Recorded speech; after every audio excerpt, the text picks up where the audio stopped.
Baik saudara-saudara, pada saat ini kita kembali dalam mempelajari pelajaran Sekolah Sabat yang ke-8 dengan judul Pengharapan Perjanjian Baru.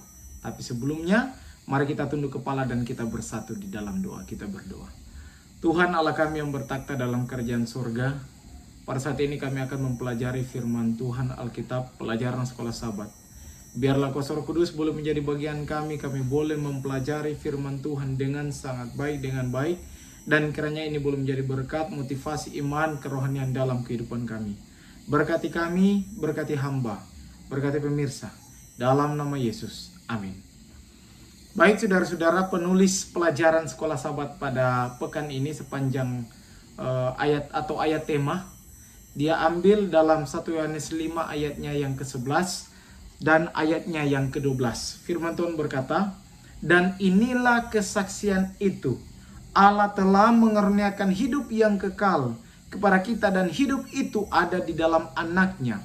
Barang siapa memiliki anak, ia memiliki hidup.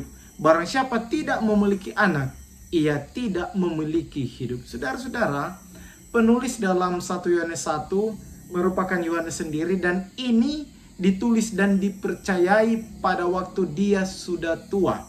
Kalau kita melihat latar belakang dan tujuan penulisan pelajaran Alkitab ini dalam 1 Yohanes 1, tujuan pada kitab ini sebenarnya ini merujuk kepada umat Tuhan yang pada waktu itu dan dia sementara layani, dan saat itu catatan Alkitab mencatat bahwa dia waktu itu melayani di Asia Kecil. Saudara-saudara, ada banyak nasihat-nasihat yang kita boleh lihat dalam 1 Yohanes 1 ayatnya 1 Yohanes 5 ayatnya yang 11 sampai seterusnya. Ada banyak motivasi-motivasi, bahkan kesaksian-kesaksian yang dia sampaikan bahwa siapa itu Yesus, upah apa yang akan kita terima ketika kita mengambil Yesus taruh dalam hidup kita pribadi dan keluarga.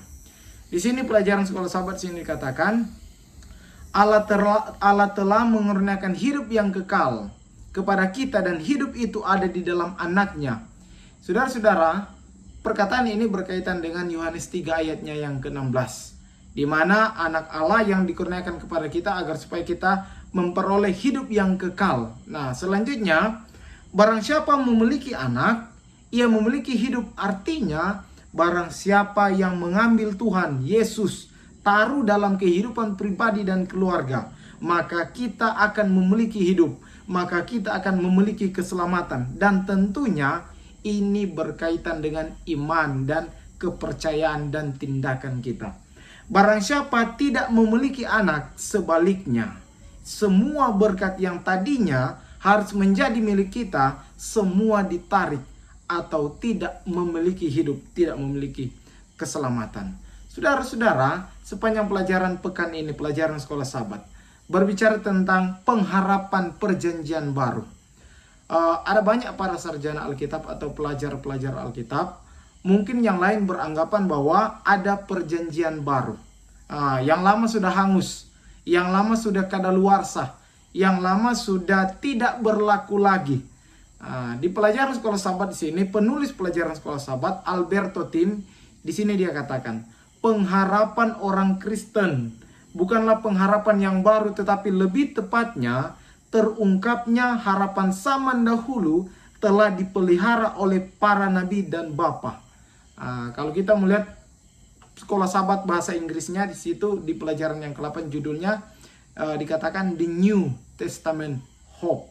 Artinya dalam perjanjian lama maupun perjanjian baru, tetap pengharapan itu masih ada, karena manusia kita selagi kita hidup, bahkan sudah mati, kita mempunyai harapan bahwa Yesus akan datang pada kali yang kedua untuk mengangkat kita dan untuk membangkitkan kita. Saudara-saudara, berbicara tentang The New Testament Hope, artinya di perjanjian baru, baik perjanjian lama dan perjanjian baru, tetap ada pengharapan. Saudara-saudara, artinya begini, kalau dalam perjanjian lama, saya ungkapkan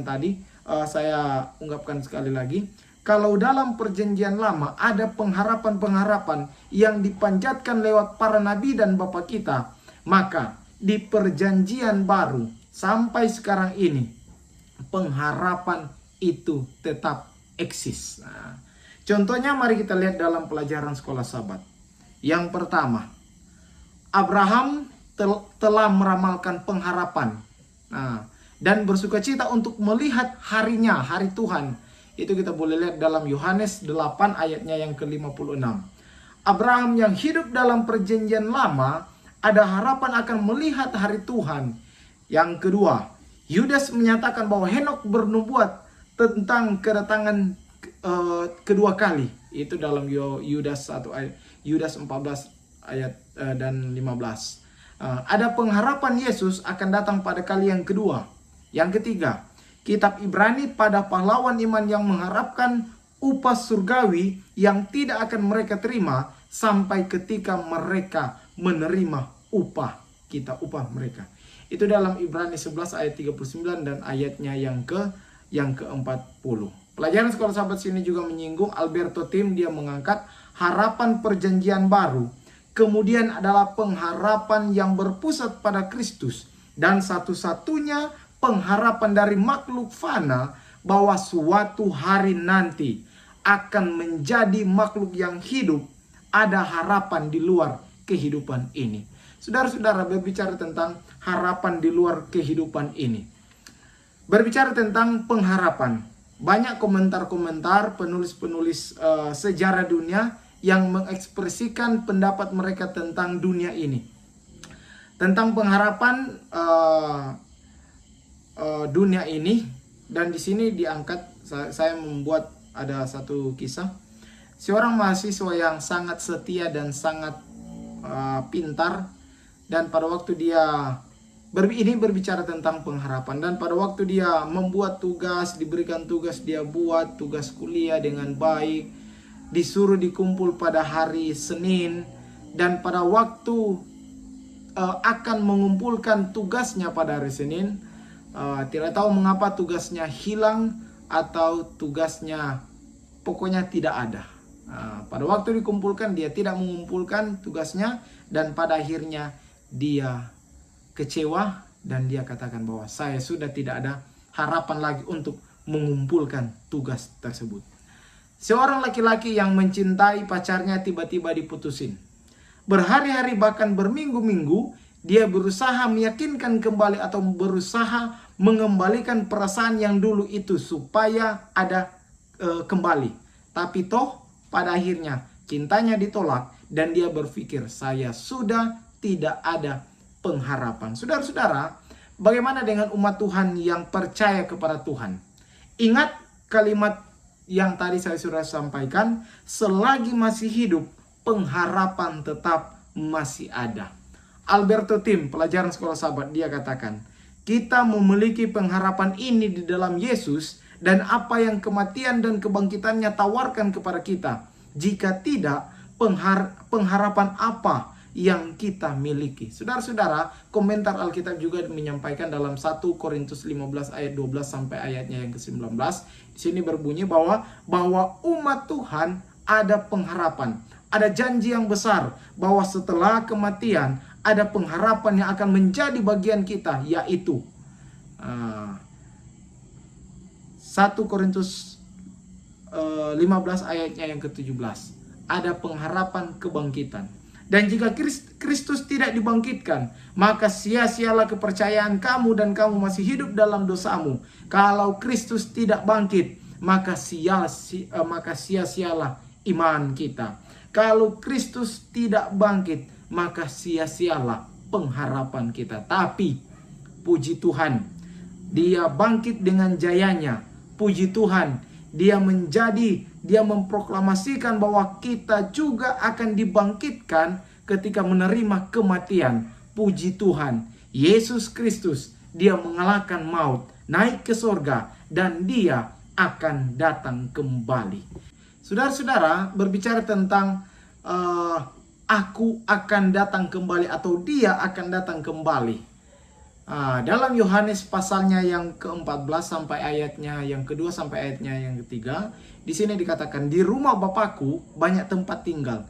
Jika tidak demikian, tentu aku mengatakannya kepadamu, sebab aku pergi ke situ untuk menyediakan tempat bagimu, dan apabila aku telah pergi ke situ dan telah menyediakan tempat bagimu, aku akan kembali dan membawa kamu ke tempatku, supaya di tempat di mana aku berada, kamu pun berada. Saudara-saudara, berbicara tentang kedatangan Tuhan, aku akan datang kembali. Saya membaca satu tulisan beberapa waktu yang lalu. Ada seorang yang bernama Nostradamus. Dia adalah seorang peramal yang sangat terkenal di Prancis. Sempat meramalkan hari kiamat, hari berakhirnya dunia, yang ditulis di bukunya yang bernama Les Prophètes, yang terbit itu tahun 1555. Dia menuliskan di bukunya atau meramalkan bahwa pada tahun 1999 dia mengatakan bahwa akan ada raja besar teror dari langit atau kiamat. Selanjutnya saya masih ingat beberapa tahun yang lalu, lebih tepatnya di tahun 2012, ramalan dari suku Maya yang katanya bulan Desember Yesus akan datang. Akhirnya akhir dunia akan tiba. Bahkan berita ini disiarkan di mana-mana. Orang banyak sudah ada persiapan, dan hal ini memang dipercayai oleh pada waktu itu, oleh karena biasanya ramalan ini menghebohkan dunia, karena suku Maya waktu itu memang terkenal dengan sistem perhitungan astronomi yang akurat pada zamannya. Pada akhirnya terjadi kekacauan, bahkan dibuat film yang disutradarai oleh Roland Emmerich yang sangat laris dan terkenal. Tapi semua itu gagal. Karena kenapa? Karena Alkitab telah sampaikan bahwa tentang hal itu tidak ada orang yang tahu. Malaikat-malaikat tidak tahu, anak pun tidak tahu. Saudara boleh baca itu dalam Matius 24 ayatnya yang ke-36. Sekarang kita sudah lewat berabad-abad, sudah lewat 2000 tahunan, ya, sudah lewat 2000 tahun lebih. Sejak Yesus pada waktu dia naik ke surga, dia berjanji akan datang segera. Namun sampai sekarang ini dia tetap belum datang. Yesus belum datang, kita masih menunggu, dan itulah yang dinamakan dengan pengharapan. Pengharapan bahwa Yesus akan datang pada kali yang kedua. Dia akan datang kembali untuk membangkitkan dia atau memberikan upah. Saudara-saudara, berbicara tentang membangkitkan dia. Dalam Yohanes 6 ayatnya yang ke-54, firman Tuhan berkata, "Barang siapa makan dagingku dan minum darahku, ia mempunyai hidup yang kekal, dan aku akan membangkitkan dia pada akhir zaman." Saudara-saudara, konteks ayat ini terjadi perdebatan, terjadi pertanyaan antara orang banyak dan Yesus pada saat itu. Dalam Yohanes pasalnya yang ke-6, mereka mempertanyakan bagaimana supaya mereka boleh melihat dia, menanyai tanda-tandanya. Mereka sempat mengangkat kisah bangsa Israel yang menerima roti dari sorga selama 40 tahun. Luar biasa, yang selama 40 tahun dapur sorga terbuka. Yesus sampaikan bahwa Allah yang memberikan roti itu dari sorga supaya diterima dan dapat hidup kekal bersama dengan Tuhan. Maka mereka memintanya, dan Yesus katakan, "Akulah roti hidup." Saudara-saudara, ini adalah janji yang Yesus utarakan lewat kata-kata. Dia menawarkan dirinya untuk diambil, digunakan, taruh dalam kehidupan kita pribadi dan keluarga. Percaya kepada Tuhan, akan menerima upah berkat kebangkitan pada saat sangkakala berbunyi. Saudara-saudara, berbicara tentang pada saat sangkakala berbunyi, dalam Kisah 1 ayatnya yang ke-11, saudara boleh baca itu di rumah masing-masing dimanapun Anda berada, dan berkata kepada mereka, "Hai orang-orang Israel, mengapakah kamu berdiri dan melihat ke langit? Yesus ini yang terangkat ke sorga meninggalkan kamu, akan datang kembali dengan cara yang sama seperti kamu melihat dia naik ke sorga." Dan dalam 1 Tesalonika 4 ayatnya yang ke-16 sampai ayatnya yang ke-17 berbicara tentang kedatangan Tuhan. Sebab pada waktu tanda diberi, yaitu pada waktu penghulu malaikat berseru dan sangkakala berbunyi, maka Tuhan sendiri akan turun dari surga dan mereka yang mati dalam Kristus akan lebih dahulu bangkit. Sesudah itu, kita yang hidup, yang masih tinggal, akan diangkat bersama-sama dengan mereka dalam awan menyongsong kedatangan Tuhan di angkasa. Demikianlah kita akan selama-lamanya bersama dengan Tuhan. Saudara-saudara, di pelajaran sekolah sahabat sini juga kembali penulis pelajaran sekolah sahabat Alberto Tim, dia mengatakan begini. Banyak yang menerima teori keabadian jiwa yang alami menyatakan bahwa Kristus pada kedatangannya yang kedua kali akan membawa bersamanya dari surga jiwa-jiwa orang benar yang telah mati dan sudah berada di surga bersama Allah. Jiwa-jiwa itu dengan demikian dapat dipersatukan kembali masing-masing dengan tubuh yang sudah dibangkitkan. Tetapi tafsiran seperti ini tidak selaras dengan keseluruhan ajaran Paulus tentang masalah ini. Ya. Seorang penulis bernama Jeffrey A.D. Weima, 1 dan 2 Thessalonians, Becker Exegetical Commentary on the New Testament, Grand Rapids, Becker Academy, tahun 2014, halaman 319. Pokoknya seorang penulis yang bernama Jeffrey Weima, dia menanggapi 1 dan 2 Tesalonika. Nah, alasan mengapa orang Kristen Tesalonika dapat memiliki harapan ketika mereka berduka atas anggota gereja mereka yang meninggal adalah bahwa Tuhan akan membawa mereka, yaitu Dia akan membangkitkan orang-orang percaya yang telah meninggal ini dan menyebabkan mereka hadir pada saat kedatangan Kristus kembali sehingga mereka akan bersamanya. Selanjutnya, implikasinya adalah bahwa orang-orang yang percaya yang telah meninggal tidak akan berada dalam kerugian pada parousia Kristus. Parousia itu pada kedatangan Tuhan. Tetapi akan bersama dengan Dia sedemikian rupa sehingga mereka berbagi sama rata dengan orang-orang percaya yang hidup dalam kemuliaan terkait dengan kembalinya. Saudara-saudara, berbicara tentang pada waktu sangkakala berbunyi, berbicara tentang pada waktu Yesus akan datang pada kali yang kedua. Pertanyaan, bagaimana dengan kedatangannya? Yang pertama, Dia datang fakta turun dari surga. Yang kedua, semua mata melihat Dia. Yang ketiga, datang dengan penuh kemuliaannya. Yang keempat, bersama dengan malaikat-malaikat. Yang kelima, dunia akan berakhir dan hancur. Yang keenam, datang secara tiba-tiba seperti pencuri di waktu yang kita tidak tahu. Yang ketujuh, intinya, Yesus akan datang pada kali yang kedua. Tidak tahu tempatnya. Yang pasti, turun dari awan-awan yang diselimuti api yang menyala-nyala, kilat menyambar dari ujung ke ujung. Langit akan digulung seperti kertas. Ini tanggapan dari Nyonya White. Bunyi sangkakala dan Tuhan akan turun mengangkat kita semua untuk reuni atau pertemuan besar, pertemuan kekal. Saudara-saudara, berbicara tentang pertemuan kekal, saya hanya membaca apa yang disampaikan oleh penulis pelajaran sekolah sahabat. 1 Korintus 15, ini tanggapan yang ada dalam 1 Korintus 15 ayatnya yang ke-52. Kedatangan Kristus yang kedua kali akan membawa perjumpaan yang paling menakjubkan yang pernah ada. Orang yang benar yang hidup diubahkan dalam sekejap mata. Ellen White Alpha Omega jilidnya yang ke-8 halaman 680 juga di sini dikatakan bahwa anak-anak kecil dibawa oleh malaikat-malaikat suci ke haribaan ibu mereka.